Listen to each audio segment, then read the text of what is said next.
tardes desde la región metropolitana de Chile, específicamente de San José, del Cajón del Maipo, San José de Maipo, Marco Escobar para DNews. Acá estamos con la inclemencia climática que está sucediendo en la zona centro-sur de nuestro país. Estamos en la municipalidad de San José de Maipo. En este municipio debería llegar en algunos minutos la vocera de gobierno, Camila Vallejos, y la ministra de Obras Públicas, Jessica López. Luego de esto, de llegar hasta acá, hasta el municipio local, van a dirigirse hacia un sector del Camino del Volcán, donde está, por supuesto, el mayor afluente de la zona, que es el río Maipo. Van a revisar en terreno uno de los puentes de la zona y también, por supuesto, van a revisar todo lo que está pasando con este sector, donde por ahora hay 600 personas que han tenido que ser evacuadas. Es un sector que hace 2 meses atrás, más o menos, en junio, también sufrió una lluvia bastante fuerte, donde en el poblado de San Alfonso se llevó la mayor cantidad de complicaciones. Ahí es donde la gente se abnegó, el agua entró hasta las casas. Estuvimos más temprano en ese poblado, ahora estamos acá en San José, que es unos kilómetros más hacia Santiago, la capital de Chile. Estamos en una zona precordillerana. Este es un cajón cordillerano, es el Cajón del Maipo, que se conoce hacia la cordillera, también cercano a la frontera con Argentina, una de las fronteras que tiene nuestro país, hacia el lado de la cordillera de los Andes. Y es en este sector donde se ha visto por ahora la mayor inclemencia de lluvia. Por lo menos van unas 3-4 horas de lluvia constante, que viene incluso trasladándose desde la región de O'Higgins, que está a 1 hora y media de la región metropolitana, donde está la capital, Santiago de Chile. Ya llega alguna comitiva hasta acá, veo algunos movimientos de autos. Insisto, va a llegar la ministra vocera de gobierno, Camila Vallejo, también la ministra de Obras Públicas, Jessica López, para estar en terreno junto al municipio de San José de Maipo, la autoridad alcaldicia, y por supuesto recorrer en terreno lo que está sucediendo acá en la región metropolitana, con esta inclemencia climatológica, con lluvias que están altamente fuertes. Es mucho lo que ha caído acá en la zona de la región metropolitana. Ya dejó de llover en la región de O'Higgins, donde estuvimos más temprano, en lo que podríamos denominar la zona cero, que fue en ese minuto la comuna de Coltauco, donde estaban abnegadas por lo menos varias calles, las calles principales de la comuna de O'Higgins, de la región de O'Higgins, una región más hacia el sur de nuestro país respecto a la zona metropolitana. Las autoridades acá van a hacer un recorrido por este cajón, por este sector del Maipo, que claro, tiene como gran afluente el río que lleva el mismo nombre, un río que está con mucho caudal de lluvia, que por ahora no se han visto desbordes. Sí se ha tenido que evacuar gente por la intensidad del agua que ha caído acá en la zona del Cajón del Maipo. Van 4 personas fallecidas, no en esta zona, sino que a nivel nacional, con toda esta inclemencia del tiempo. Una de esas personas es el ex yerno del expresidente Salvador Allende, una persona adulta mayor que vivía un poco alejado de la ciudad. Vivía en condiciones casi de ermitaño, como le llaman acá en nuestro país, y producto de una caída a un río falleció el ex yerno del presidente Salvador Allende. Y hay una persona también desaparecida que están haciendo todas las búsquedas intensas a propósito de esta lluvia. En cualquier ocasión nos volvemos a conectar para otro breaking news de DNews, con la información desde acá de la región metropolitana.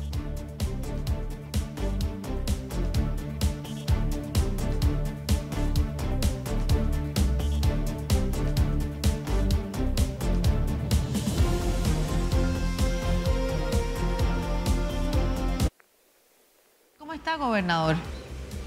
Muy bien, encantado de saludarlos. Ya hoy día un poco más tranquilo, no está lloviendo, pero siguen las afectaciones en toda la región. Sí, estamos con nuestro compañero en Pallareleu, Marco Escobar, y con Alejandro en cámara, mostrando una zona de Coltauco en la que hay una inundación importante, se han perdido casas ahí y zonas de turismo. Las personas dicen que se ha hecho presente el municipio, pero no el gobierno, refiriéndose además al gobierno central, tampoco el gobierno regional.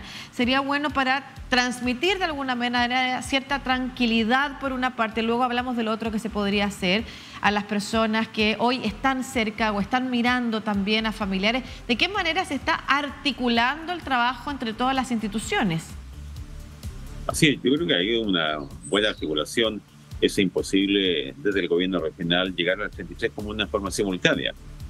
Las emergencias está establecido que la abordan las autoridades locales, o sea, los municipios. Los municipios son los que saben exactamente lo que pasa en cada una de sus comunas. Por lo menos el rol del gobierno regional tiene que ver con la reconstrucción, de cómo ayudamos a mejorar esto y cómo hacemos las inversiones para que estos eventos no se vuelvan a repetir. Claramente siempre la autoridad local está más cercana. Lo que les corresponde al nivel central tomar determinaciones con respecto a obras de gran nivel, ¿no es cierto? Y a entregar las ayudas que le corresponden, como bonos del CERE, bonos materiales, etcétera. Yo no represento al gobierno central. Que es bien importante también, porque además estamos saliendo a toda Latinoamérica y de alguna manera es importante explicar también la institucionalidad. El gobierno central, que es el gobierno nacional, tiene su representante en cada región a través de las delegaciones presidenciales. O sea, los delegados regionales son los representantes del gobierno central. Usted es una autoridad autónomamente electa en la misma región que tiene otras atribuciones, y luego están los municipios que responden en cada comuna precisamente como autoridades mucho más territoriales. Todas esas instituciones por norma y por regulación están articuladas y organizadas para cumplir roles específicos en situaciones de catástrofe. En el caso del gobierno regional, que es donde usted además lidera, ahí en O'Higgins, ¿cuáles son las tareas y en qué ha estado concentrado en las últimas horas? Primero, visitando todas las comunas de la región O'Higgins, la mayoría de las comunas, viendo y articulando con los alcaldes y las autoridades locales las gestiones con necesidad, ¿no es cierto?, o con maquinaria para enfrentar la emergencia. Nuestro rol es de coordinación, pero además, ¿no es cierto?, tiene que ver con la inversión que vamos a hacer posterior. Nosotros invertimos muchos recursos. En el caso del evento anterior, dispusimos más de 15.000 millones de pesos del gobierno regional para distintas áreas, emprendimiento, ¿no es cierto?, el tema agrícola, y también ofreciendo plata a la Dirección de Vialidad, a la Dirección de Obras Hidráulicas, al Ministerio de Obras Públicas en general, para hacer obras de mitigación, tanto en reparación de agua potable rural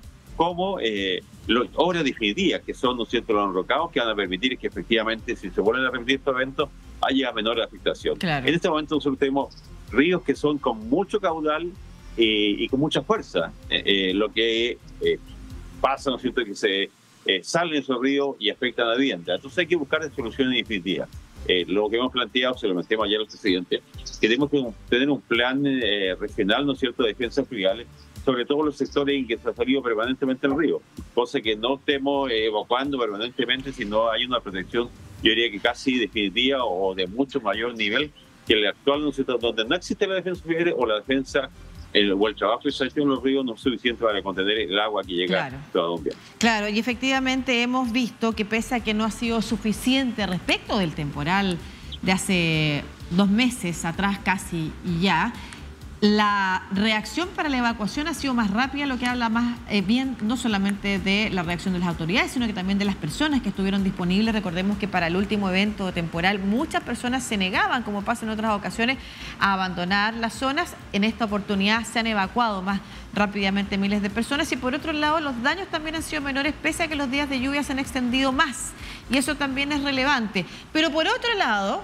está la vereda también del sentimiento y la sensación de pérdida y la necesidad de acciones mayores. No estamos hablando de la necesidad de cosas concretas que son las más de emergencia con las que se tiene que actuar cuando se está en plena catástrofe, ¿no es cierto? Estamos hablando de la evacuación, de evitar que la gente, por ejemplo, corra riesgo su vida, de recibir en albergues, que esa es la primera acción. Ahora hablemos de la segunda etapa, como usted contaba, ¿no es cierto? Aquellas acciones, por una parte, de mitigación para un próximo evento, y por otro lado, estábamos hablando recién, Marco estaba entrevistando a una familia que pide casas de emergencia en los sectores donde se han producido inundaciones, y ahí mencionábamos cómo son sectores que se inundan en cada temporal porque están construidos en zonas donde habitualmente el río corría. Entonces, claro, en un periodo de sequía, cuando los ríos se han estrechado, la gente construye irregularmente, pero hoy están pidiendo que se les instale viviendas de emergencia en el mismo lugar donde residían, porque además ahí tienen su actividad económica, en este caso, por ejemplo, dedicada al turismo. ¿Qué se le puede decir a esas familias y qué solución se le puede entregar? A ver, lo que pasa es que normalmente las familias, para ellos es muy fácil instalarse en lugares, ¿no es cierto?, que no están habilitados para vivir o para ejercer acciones comerciales. Por los valores, pero, ¿no es cierto?, considerando en los tiempos de no lluvia.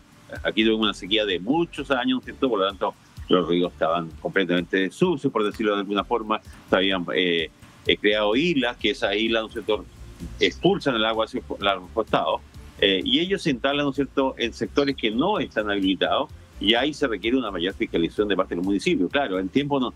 Si uno ve un terreno que está seco hace muchos años, ¿cierto?, y desocupado, dice, bueno, ¿por qué yo no puedo vivir acá si no tengo dónde vivir?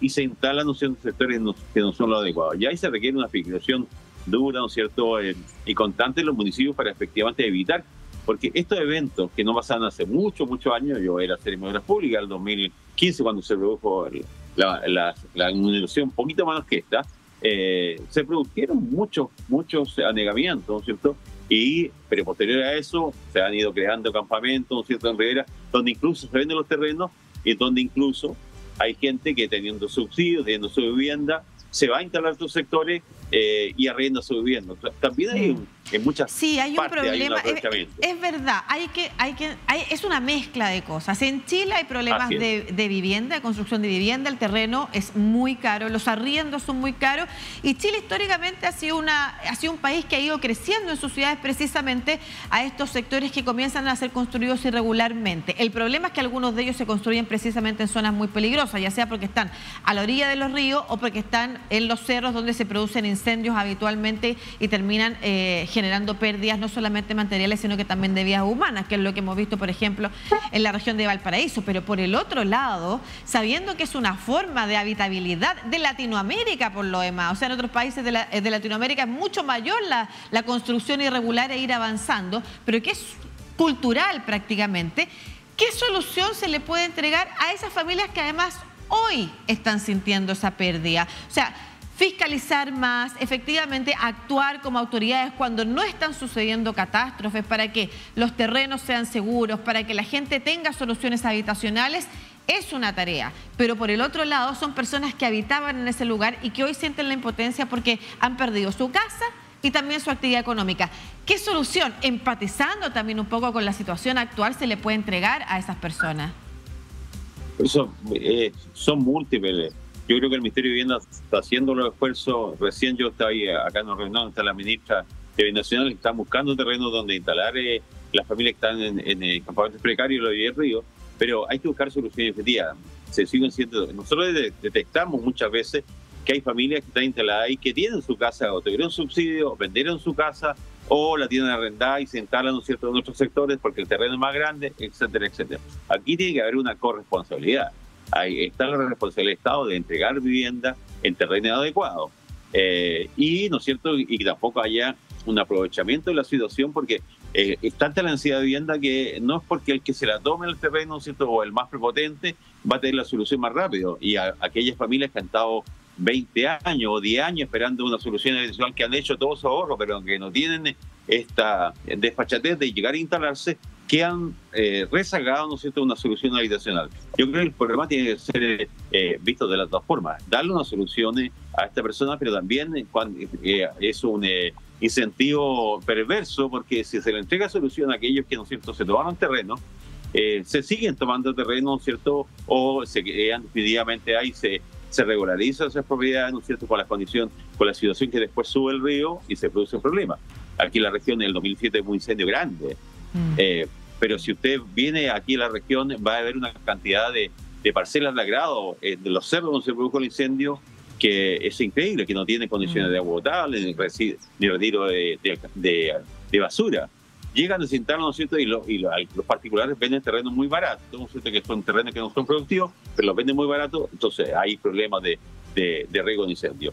El 2017 fue los incendios más terribles que hubieron, yo diría que en el planeta, y se produjeron aquí en la región de O'Higgins, y ahora, ¿no es cierto?, años después, 4 o 5 años después, 6 años después, vemos, ¿no es cierto?, que sectores ya están habitados por familias. Entonces, hay una corresponsabilidad. La primera responsabilidad es de aquellas familias instalarse donde corresponde. Uno entenderá, ¿no es cierto?, que muchos de ellos quieren arrancar de Santiago por la situación de la pandemia, pero se viene a instalar a un sector que es súper tranquilo, que es una vista preciosa, pero que corre un riesgo increíble. No hay red de agua potable, de grifo, no hay alcantarillado, no hay camino, no hay extracción de basura, porque son asentamientos que no están planificados.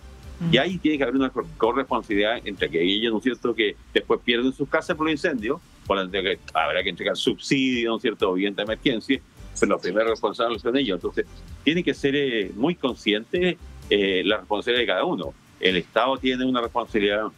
Nosotros como gobierno regional hemos estado dispuestos, como digo, en este caso invertimos más de 7.000 millones de pesos en ayudar en el emprendimiento, hemos entregado recursos para compra de terreno que haga el Ministerio de Vivienda, vamos a habilitar terreno, habilitar terreno significa cómo colocar alcantarillado, agua potable, pero en terrenos que efectivamente estén habilitados para la construcción.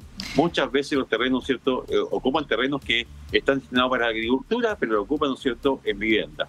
Pero no cuentan con las condiciones necesarias para hacer una vida familiar, ¿no es cierto?, de barrio, porque no tienen las condiciones adecuadas para instalarse. Bueno, muchas gracias, gobernador regional de O'Higgins. Pablo Silva, conversando también sobre aquellas reflexiones que hace mucho tiempo se vienen haciendo en el país. Cada vez que hay una catástrofe resulta que nos topamos con efectivamente, ya sea por incendio, por inundación, con asentamientos, en algunos casos irregulares, en otros casos construcciones que contaban con todos los permisos, pero que se instalan en zonas efectivamente donde como decíamos, la naturaleza tiene memoria y vuelve a ocupar su lugar cuando, por ejemplo, en casos como en este temporal, cae mucha agua y los ríos recuperan su cauce. Muchas gracias, gobernador. Gobernador Pablo Silva de la región de O'Higgins, por favor, díganos. Quería aprovechar de decir lo que conversamos ayer con el presidente de la República, donde le propuso un plan regional de defensas fluviales. En la medida que nosotros tengamos defensas de verdad, digamos, con enrocado de mucha altura, vamos a evitar muchas de las inundaciones que sucedieron en este evento y el evento pasado. Eso significa inversión, y le hemos propuesto al presidente de la República hacer esa inversión en conjunta entre el gobierno central y el gobierno regional. Claro, así que hay que buscar soluciones más definitivas y en eso estamos dispuestos. Y lo último, ¿no es cierto?, pedir a la gente que visibilice a las personas en situación de discapacidad. Muchas veces no nos acordamos que dentro de los afectados están personas en situación de discapacidad que tienen situaciones mucho más difíciles, los albergues no están en condiciones para recibirlo, y nosotros queremos y creemos que es necesario visibilizar esa situación porque son los más afectados. Normalmente son la gente que está en una situación de pobreza, pero los más olvidados, y ahí hay que visibilizarlo, ¿cierto?, y buscar soluciones definitivas para ellos. Muchas gracias, gobernador, que esté muy bien, que tenga una buena jornada. Hasta luego.